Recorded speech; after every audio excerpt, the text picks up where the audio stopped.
Coming up on the program, as the world marks Press Freedom Day, the UN Secretary General Antonio Guterres calls on all nations to strengthen press freedom.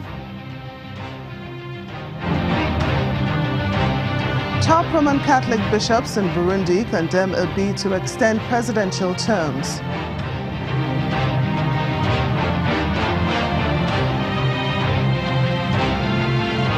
And Somali gunmen abduct a German nurse working with the Red Cross in Mogadishu.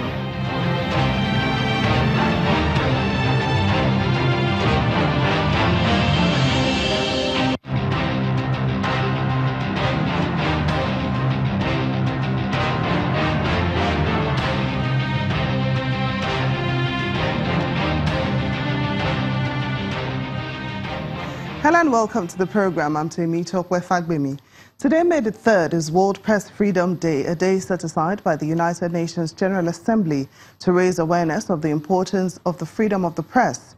Here in Nigeria, President Muhammadu Buhari has offered assurances of an unhindered access for the media to perform its functions. But he insists that responsibility is reciprocal, and he asks journalists to be mindful of fairness, justice and national interest at all times. In a statement, the president says, quote, "The media can count on us to keep our words, but we also want to be fairly reported.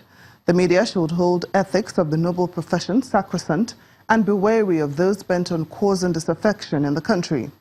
He adds, as we approach general elections next year, let our journalists resolve to report the process fairly and without bias, irrespective of who is involved. That will be the very essence of World Press Freedom Day. End of quote. Meanwhile, human rights group Amnesty International has appealed to the Nigerian authorities to desist from what it calls the disturbing patterns of using security agencies to silence dissenting voices. The group, in a statement, criticized the crackdown on some journalists and bloggers by security forces. Meanwhile, the United Nations Secretary General is urging governments all over the world to strengthen press freedom and to protect journalists. In his words, promoting a free press is standing up for our right to truth. World Press Freedom Day was proclaimed by the UN General Assembly in December 1993, following the recommendation of UNESCO's General Conference. Since then, May the 3rd, the anniversary of the Declaration of Windhoek, is celebrated worldwide as World Press Freedom Day. It is an opportunity to celebrate the fundamental principles of press freedom, assess the state of press freedom throughout the world, defend the media from attacks on their independence, and pay tribute to journalists who have lost their lives in the line of duty. The theme for this year's celebration is Keeping Power in Check, Media, Justice, and the Rule of Law.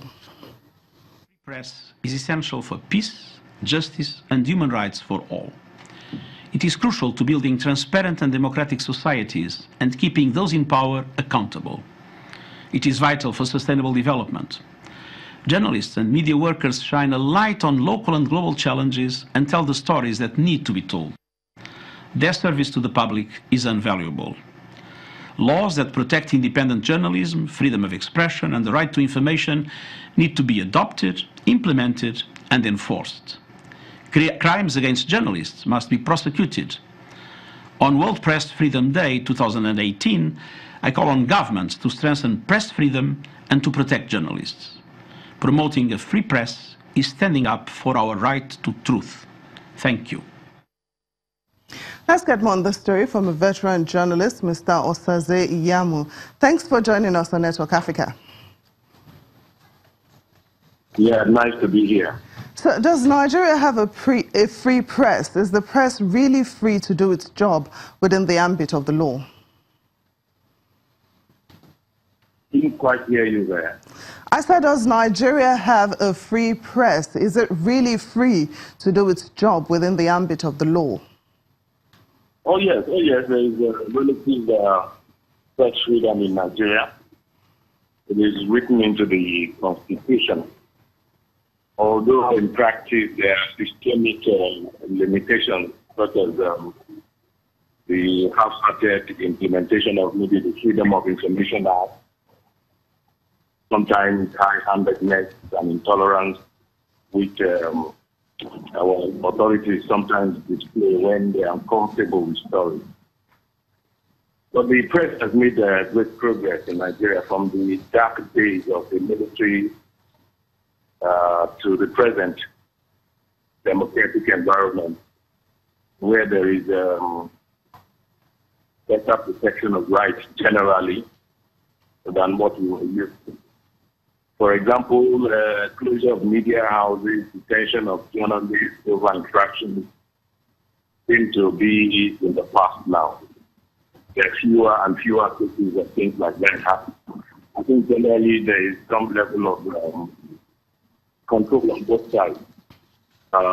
Censorship among the self-censorship among the media houses themselves, and a little more tolerance from the authorities. So albeit there is a press freedom has fared well in Nigeria, I think. Now, President Buhari, in his message to the press, says his administration will protect the rights of journalists, but that the media must be fair and unbiased in its coverage.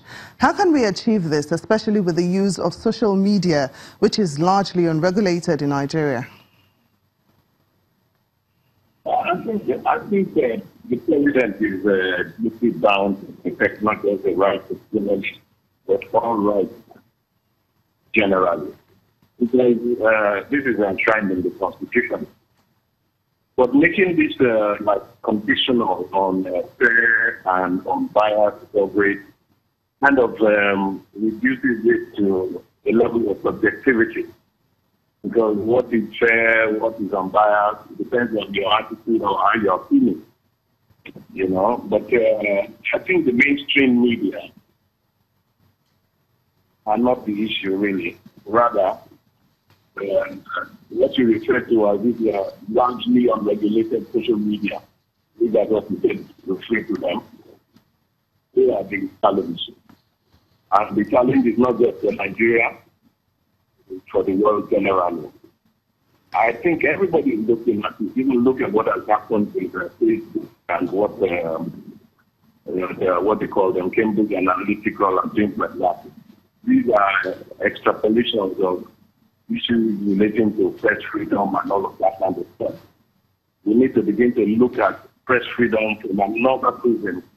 That is in the light of this digital age. How do we regulate what the social media is doing? Everybody has become a journalist himself with a lot of rights and no obligations. I think that is where the real challenge is.